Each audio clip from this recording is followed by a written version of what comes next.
martes de Multiva, martes de mi amigo Arnulfo Rodríguez. ¿Estuviste por las tierras del este, mi querido amigo? En octubre, pero no llegué tan al este, más o menos en el Medio Oriente cercano, ahí en Turquía. El- ¿Cómo estás, mi querido amigo? Pues bien, bien, David, ya iniciando el año con proyectos y con muchas cosas adelante. No sé si escuchaste que ahorita he estado platicando con Daniel Becker, el presidente de los banqueros, y él decía que el tipo de cambio podría llegar hasta 18.50. ¿Tú eres tan optimista como él? Sí, sí, de ¡Ay! hecho, el tipo de cambio, Eh, Te van a volver Dios Chairo. ¿Por qué? mira, por las buenas razones. El tipo de cambio, de hecho, estaba en 18 por ahí en el 2016. ¿Y qué sucedió? Pues sucedió Trump. Sus ataques, su posibilidad de echar abajo el NAFTA, llevó la paridad hasta 22. Y desde ahí ha habido muchos eventos más de orden político que económico que le han generado estrés a la paridad cambiaria.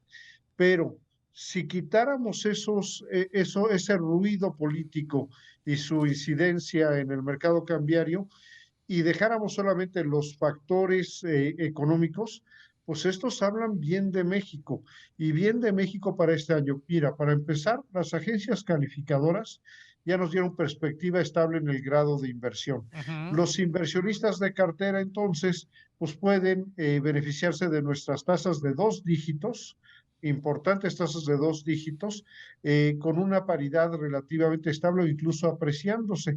¿Qué te quiero decir? Que si inviertes al 11% a un año, algo que es factible hoy en México, y la moneda se apreciara ligeramente menos que el año pasado, 4% tendrías un 15%. No se ve factible que haya una mejor alternativa de inversión en este momento asegurada en mercados financieros. Y más que hay la convicción de que Banco de México va a seguir endureciendo la política monetaria. O sea que Es de correcto. aflojar nada. No, de aflojar nada. Probablemente estemos cercanos al final del ciclo alcista de tasa de interés, tanto para la Reserva Federal como para el Banco de México. ¿Qué quiero decir con esto? Pues quizá otro incremento de medio punto en mayo. Y ahí tal vez se quede, o quizás otro cuarto de punto porcentual en marzo, estaríamos sobre un 11.50 y ahí se va a quedar todo el 2023 porque es el trabajo de la política monetaria fijar las expectativas inflacionarias. Sería un despropósito empezar a bajar la tasa de interés cuando la inflación apenas empieza a dar trazas de tomar una tendencia descendente. Yo la inflación, creo que este dato de inflación, y mira que tengo 34 años siguiendo los datos de inflación, el dato de inflación a diciembre es un dato muy complejo. Lo platicaba con ¿Sí? Daniel Becker hace rato, porque depende qué arista tomes o a cuál le des más importancia, puede estar muy preocupado o muy contento, ¿no? De acuerdo. Lo Mira, bueno yo está creo que muy sobre, bueno y lo malo está muy malo. de acuerdo, ¿sí? Mira, es interesante ver o tratar de empatar el comportamiento de los componentes de la inflación con las políticas para combatirla. Y yo te podría decir, si te voy a equivocarme, que en esta ocasión la Secretaría de Hacienda hizo más y fue más efectiva en el control de la inflación que el propio Banco de México. Banco de México se limitó a replicar los movimientos de la Fed. Sí ha sido un ciclo álgido de alza de tasas que inició a mediados del 21 y pasó de 4 a 10.50, pero nunca pararon la tasa de inflación subyacente, que es en la que incide la tasa de interés. En cambio, los subsidios a los energéticos, pues permitieron bajar, a la gasolina específicamente, permitieron que la inflación de energía esté abajo del 4% el año pasado, algo ya Ujú. perfectamente alineado. El PASIC y la nueva versión que acaban de aprobar para este año, pues mal que bien, sí permitió reducir el alza en los precios de los productos agropecuarios, de No, y tener que dos además deja dígitos. algo claro, esta pasó medio de noche porque fue el viernes pasado, pero lo hacen no solo con más productos, y lo hacen de todo el año. O sea, ya dieron una certeza anual que eso es relevante. Efectivamente, y como te digo, ha sido efectivo. Es decir, estas dos políticas de corte heterodoxo y no implantadas por la autoridad monetaria, sino por la autoridad hacendaria, permitieron que la inflación subyacente termine en un moderado 6,27, incluso abajo de la inflación general.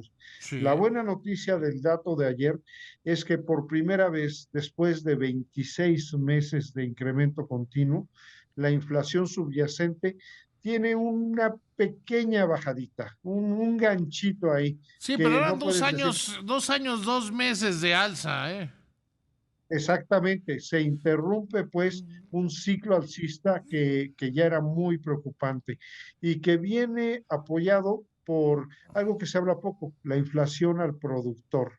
Esa también ha dado un descenso muy significativo, sobre todo en el último trimestre del año, y le quita a los productores, a los fabricantes, esa posibilidad de tener que transferir incrementos de costos al precio final, porque hoy los costos de los insumos de los procesos productivos están reduciéndose en la mayoría de ellos. Y como además son importados, se está reduciendo aún más por la apreciación del peso. Entonces, creo que hay un panorama, o vamos a iniciar 2023 con un panorama positivo en materia de inflación. Sí, yo ayer tenía problemas para explicarle a Ciro que es un dato bueno, no tan bueno. Y Ciro dice que sí lo es. Yo creo que no es un dato tan bueno en donde estamos, pero plantea, como bien dices, buenas perspectivas. Exacto. Es decir, como lo dijo Winston Churchill después de la batalla de Inglaterra, no es el principio del fin, pero sí es el fin del principio de un grave proceso inflacionario que nos ha quejado durante 2 años. Si el Banco de México mantiene la disciplina monetaria, las tasas de interés, como digo, probablemente las mantendrán, llegarán a un tope en el primer trimestre del año y las mantendrán altos el resto del año, bueno, pues entonces estaríamos logrando ese anclaje de la inflación y los posteriores descensos. ¿Tú la inflación dónde la ves? ¿Dónde la ven ustedes en Multiva a final de este año? Hacia el 4,5%. Es decir, sería una reducción pues de casi la mitad Que sobre lo que están tenemos ahora. abajo del consenso de los analistas que andan por ahí de 5, ¿no? Efectivamente, y en crecimiento andamos también optimistas, ¿eh? Lo vemos cerca de 2, casi al doble que el mercado. Creo A que ver, el Banco Mundial hoy dijo que 0,9.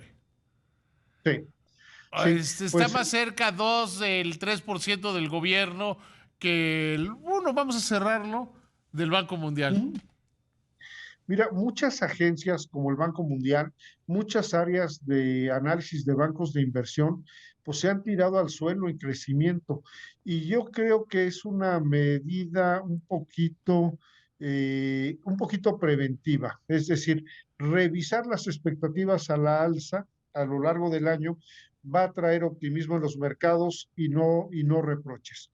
Es decir, equivocarse por ser demasiado pesimista al arranque y corregir hacia adelante, le da un margen de seguridad empezando a la Reserva Federal, que ha sido la primera en tirar las expectativas de crecimiento. ¿Por qué? Porque si corrige para mejorar, nadie se lo va a reprochar. En cambio, si sale con un pronóstico optimista y luego tienen que corregir, pues llevan un golpe en credibilidad que es muy importante. Es decir, hay un sesgo, no es simétrico. Y yo creo Sí. que esto ha influenciado en estos pronósticos. O sea, lo que pasa es que con estos pronósticos siempre uno se está cuidando. Yo siempre Sí, cuando oigo hablar de pronósticos recuerdo a Pedro Aspe, que no era secretario de Hacienda, que siempre ponía los pronósticos más bajos de lo que él mismo pensaba que iban a ser. es Porque le correcto. decían, ya ven cómo somos buenos, quedamos mejor de lo que pensábamos. Y eso era un manejo Así de es. las expectativas que le funcionó en su momento hasta que tronó el error de diciembre. Es correcto, es correcto. Yo te diría, estas no solo es manejo de expectativas en el caso de nuestro pronóstico, sino es la revisión de los indicadores oportunos como el índice manufacturero PMI. Está en zona de expansión. El de Estados Unidos va en zona de contracción ya por 4 meses. lo que le da credibilidad a la posibilidad, no de una recesión, pero sí de un crecimiento negativo en Estados Unidos en el segundo trimestre de este año. Pero tú ves México y lleva 3 meses consecutivos en zona y adentrándose en la zona de expansión. Es decir, hay vigor en la economía mexicana. Y cuando hablamos de Producto Interno Bruto, pues hablamos de un tren con muchos vagones, que no lo vas a poder detener tan rápido ni tan fácil. Entonces, para el segundo trimestre traeremos un componente inercial de crecimiento y en la segunda mitad del año una mejora de expectativas. Eso es lo que fundamenta nuestro 2%. Ojalá, ojalá tengas razón, queridísimo amigo.